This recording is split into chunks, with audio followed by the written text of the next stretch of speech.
नमस्कार, बहुत स्वागत है आपका। आप देख रहे हैं 10 का दस्तावेज और आपके साथ मैं हूं पूजा सचदेवा। ग्रेटर नोएडा से इस वक्त की बड़ी खबर मिल रही है, जहां पॉलिथीन में गोदाम में अचानक से आग लग गई। गोदाम में लगी आग ने विकराल रूप धारण कर लिया। गोदाम में आग के बीच कई लोगों के फंसे होने की खबर है। गोदाम के अंदर फंसे कर्मचारियों का रेस्क्यू ऑपरेशन जारी है। रिहायशी इलाके में पॉलिथीन का गोदाम था और वहां पर आग लगी है। ग्रेटर नोएडा के दादरी इलाके का ये पूरा मामला बताया जा रहा है। तस्वीरें देखिए। सबसे बड़ा सवाल ये कि आखिर रिहायशी इलाके के अंदर पॉलिथीन का गोदाम क्यों था।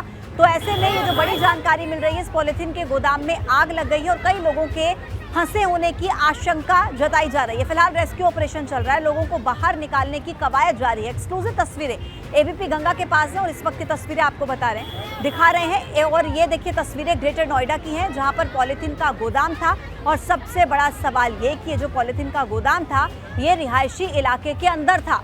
जो सुरक्षा मानक होते हैं उनको लेकर भी सवाल यहाँ पर उठ रहे हैं, लेकिन फिलहाल कई लोगों के फंसे होने की आशंका जताई जा रही है और रेस्क्यू ऑपरेशन चलाया जा रहा है। रेस्क्यू ऑपरेशन के जरिए लोगों को बाहर निकालने की कवायद लगातार जारी है। कई लोगों के फंसे होने की आशंका है। एक्सक्लूसिव तस्वीरें इस वक्त आप देख रहे हैं एबीपी गंगा पर, जहां ग्रेटर नोएडा से तस्वीरें मिल रही हैं। गोदाम में अचानक से आग लग गई। ये पॉलिथीन का गोदाम था और भीषण आग। ये तस्वीरें देखकर आप अंदाजा लगा सकते हैं कि वहां पर इस वक्त कितनी अफरा तफरी होगी, क्या माहौल होगा।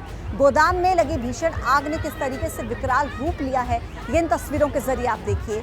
फिलहाल आशंका है कई लोग इस गोदाम के अंदर फंसे हुए हैं। कर्मचारियों का रेस्क्यू ऑपरेशन किया जा रहा है। रिहायशी इलाके के अंदर ये गोदाम था और फिलहाल लगातार कोशिश की जा रही है कि जो कर्मचारी अंदर फंसे हुए हैं उन्हें जल्द से जल्द बाहर निकाल लिया जाए। ग्रेटर नोएडा के दादरी इलाके का ये पूरा मामला। पॉलिथीन का गोदाम जिसमें अचानक से भीषण आग लग गई। रिहायशी इलाके के अंदर ये पॉलिथीन का गोदाम था और आगजनी में कई लोगों के फंसे होने की आशंका है। दादरी इलाके की पूरी घटना, ये तस्वीरें ग्रेटर नोएडा से मिल रही एक्सक्लूसिव तस्वीरें आप इस वक्त देख रहे हैं एबीपी गंगा पर।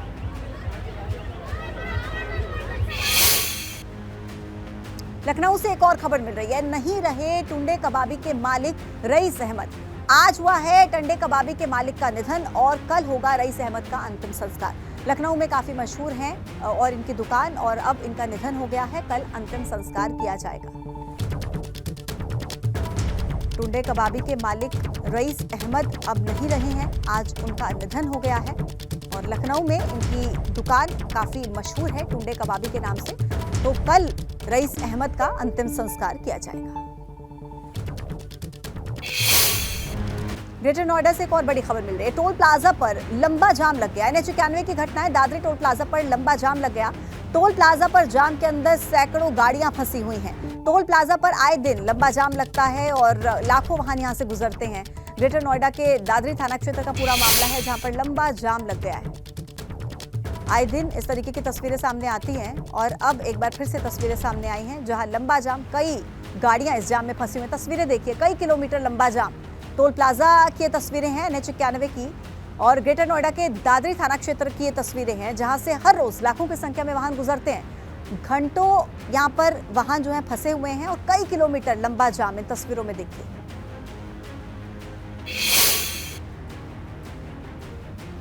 जौनपुर में बदमाशों के हौसले बुलंद है। बदमाशों ने बाइक सवार 2 युवकों को गोली मार दी है। गोली लगने से एक की मौत हो गई है, दूसरे की हालत नाजुक बताई जा रही है।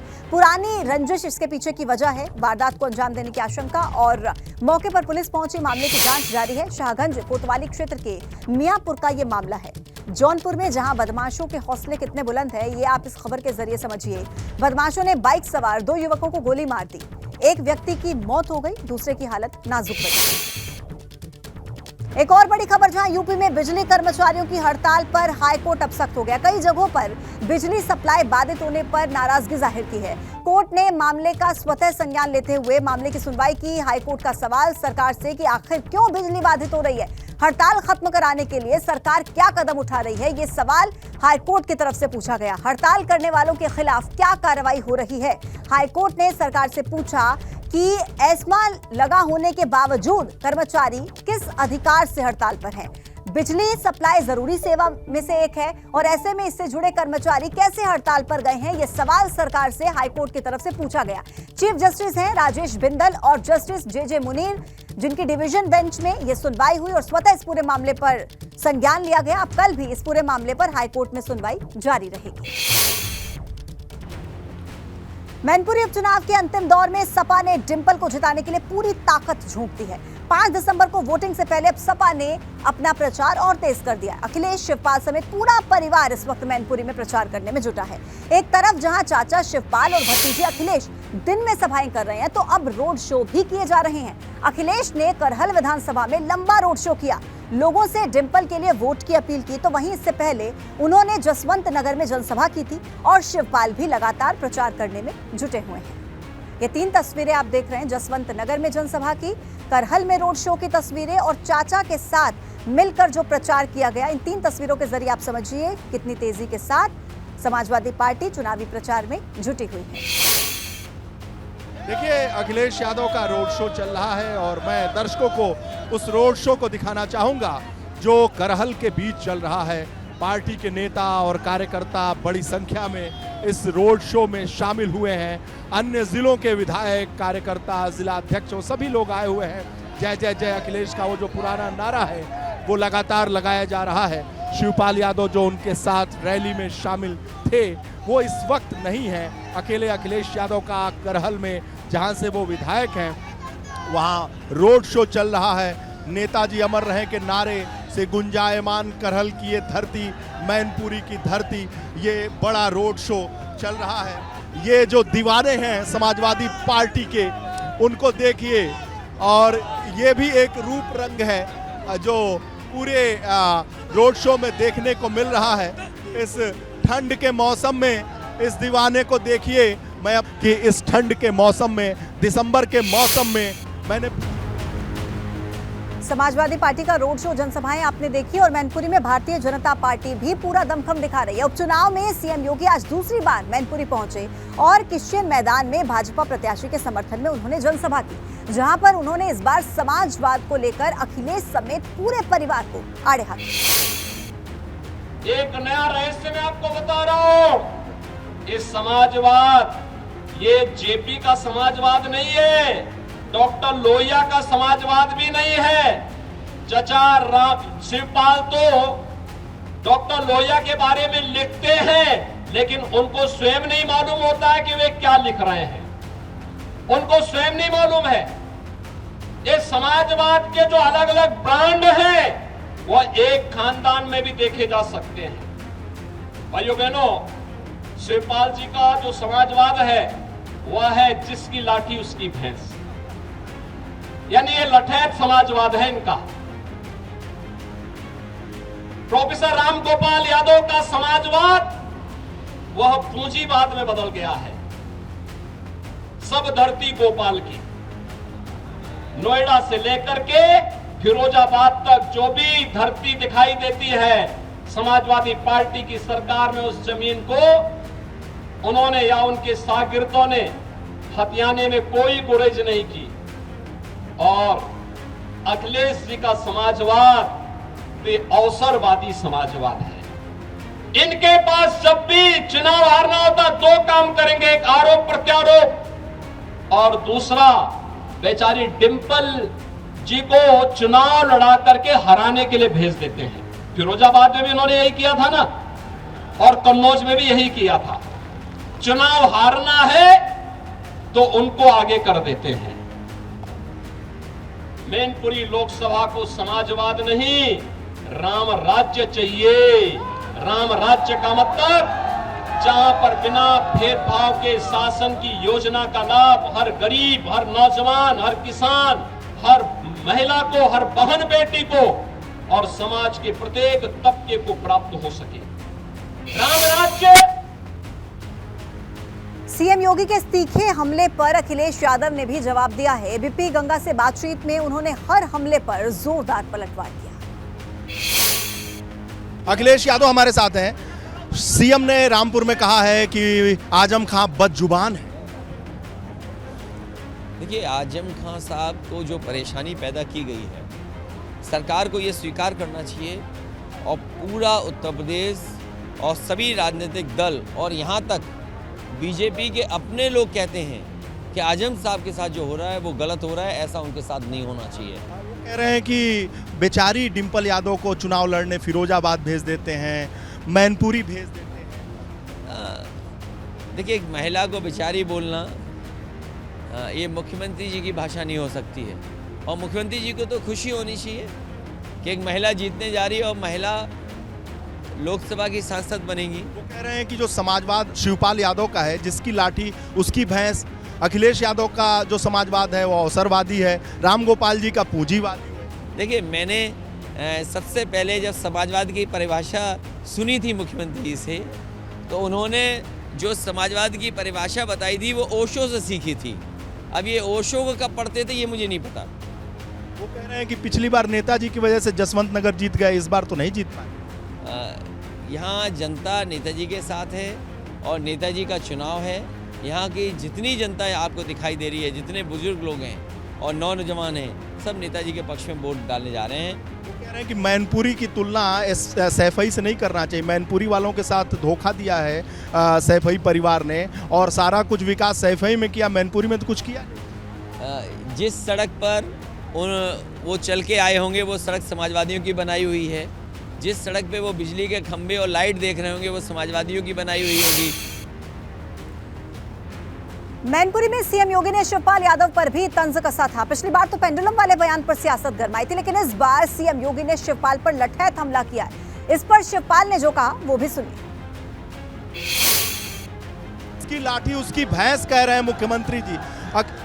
शिवपाल यादव का समाजवाद जिसकी लाठी उसकी भैंस है। देखिए, मैंने जनता का दिल जीता है और लगातार 6 बार जीते हैं। 35 साल लगातार डिस्ट्रिक्ट कोऑपरेटिव बैंक के चेयरमैन रहे। मैंने कभी अच्छा एक भी लोग यहाँ हमारी बुराई करने तो मैं मान लूँगा। वो कह रहे हैं समाजवाद आपकी जिसकी लाठी उसकी भैंस। मुख्यमंत्री जी कह रहे हैं कि दबंगई की राजनीति करते हैं शिवपाल जी। कभी दबंगई की राजनीति नहीं की है। दबंगई जो भारतीय जनता पार्टी के लोग करते हैं उसको मैं पसंद नहीं करता। देखिए, मैनपुरी के उपचुनाव को लेकर पुलिस भी अलर्ट है। इटावा में जसवंत नगर पुलिस और एसडीएम की टीम ने वाहन चेकिंग के दौरान 32 लाख रुपए कैश बरामद किए। टीम ने लग्जरी वाहन से 32,05,000 रुपए बरामद किए हैं। इसके बाद इस रकम को जीएसटी टीम को सुपुर्द कर दिया गया। आशंका है कि इस रकम का इस्तेमाल चुनाव में होना था।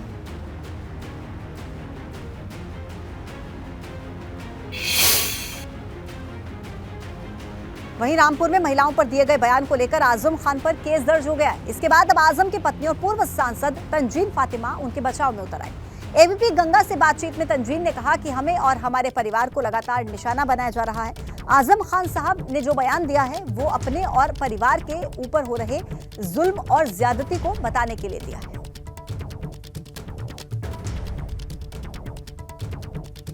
साथ डॉक्टर तंजीन फातिमा जो आज़म खान साहब की पत्नी हैं, पूर्व सांसद हैं, पूर्व विधायक हैं, बात करने के लिए मौजूद हैं।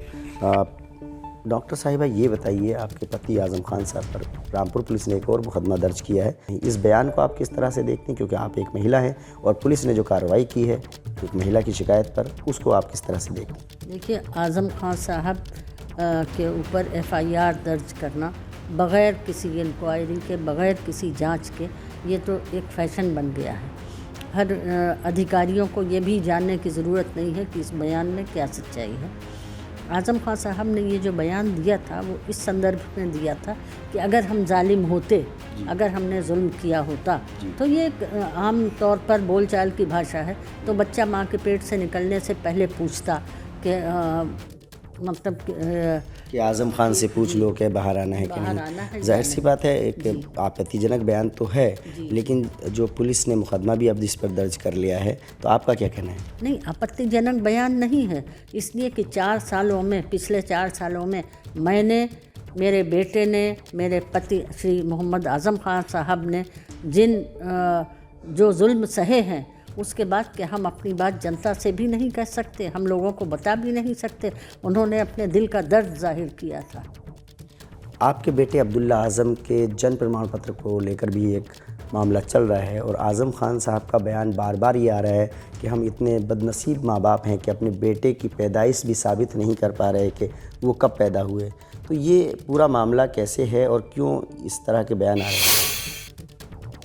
देखिए, आज़म खान साहब का बयान बिल्कुल सही है कि हम इतने बदनसीब माँ बाप हैं कि हम अपने बेटे की जन्म तिथि भी प्रमाणित नहीं कर पा रहे हैं। इस बारे में बस मुझे यही कहना है कि मैंने जन्म तिथि, जो सही जन्म तिथि थी 30 सितंबर 1990, उसके सारे प्रमाण दे दिए हैं। सारे प्रमाण king George medical college Lucknow से जो डिस्चार्ज सर्टिफिकेट था, जिसमें पूरी सारी डिटेल्स लिखी हुई हैं कि मैं कब एडमिट हुई, कब अब्दुल्ला आज़म का जन्म हुआ और कब मैं वहाँ से। बढ़ते हैं आगे, जहां रक्षा मंत्री और लखनऊ से सांसद राजनाथ सिंह ने राजधानी में एक पुल का लोकार्पण किया। इस नए 4 लेन के फ्लाईओवर की लंबाई करीब 1200 मीटर है, जिससे लखनऊ के लोगों को जाम से निजात मिलेगी। फ्लाईओवर लोकार्पण के मौके पर केंद्रीय मंत्री कौशल किशोर और भाजपा विधायक राजेश्वर सिंह भी मौजूद थे। इस मौके पर राजनाथ सिंह ने कहा कि यूपी में योगी आदित्यनाथ की सरकार बेहतरीन काम कर रही है और उपचुनाव में भाजपा को मैनपुरी, खतौली और रामपुर तीनों ही सीटों पर शानदार जीत मिलेगी।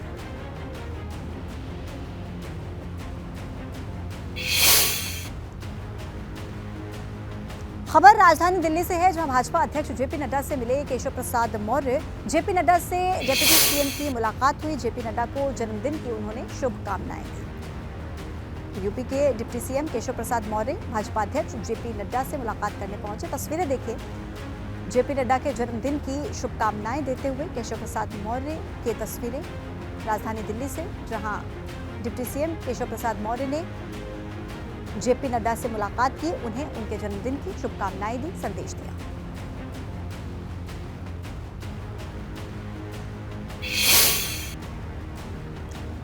यूपी के सभी 75 जिलों में निकायों का वार्ड आरक्षण जारी है। पूरी जानकारी आप तक पहुंचाएंगे। मेयर और चेयरमैन के लिए कल जारी होने वाला है आरक्षण और आज बचे हुए 27 जिलों में निकायों में भी आरक्षण की सूची जारी कर दी गई है। एबीपी गंगा की खबर पर मुहर लग गई है। एबीपी गंगा ने बताया था कि आज भी बचे हुए जिलों में निकायों के वार्ड का आरक्षण जारी हो जाएगा। 48 जिलों के निकायों में आरक्षण कल ही जारी हुआ था। अब 1 हफ्ते तक आपत्तियों पर जवाब मांगा जाएगा। 10 के दस्तावेज में अभी के लिए इतना ही। आप देखते रहिए एबीपी गंगा।